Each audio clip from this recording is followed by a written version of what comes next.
এই যে আজকে তো রোববার, সেই জন্য বাড়িতে আছে আমার ক্যামেরাম্যান আজকে। তো ওই যে বানালাম কি করলাম জানি, ডাল করলাম, মুসুর ডাল করেছি। আর ওইটা আজকে তো 14 শাক খেতে হয়, এখানে 14টা শাক আছে মিশিয়ে বানিয়েছি। আর এটা হচ্ছে পনির করেছি, সরষে বাটা দিয়ে পনিরের তরকারি। আর এই যে শশা কেটেছি, লেবু আছে। এখন আমরা খেতে বসবো, ঠিক আছে? আমরা খেতে বসলাম এখন। আজকে একটু হ্যাঁ, আজকে একটু খাওয়াটা একটু ভ্যারাইটিস আছে।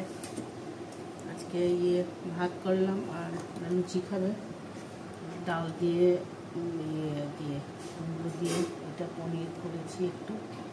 এটা আমার বৌমা, এটা কী বলে এটাকে, টমেটো দিয়ে চাটনি বানিয়েছে খাওয়ার জন্য। মিলু আজকে লুচি খাবো আমরা, ঠিক আছে?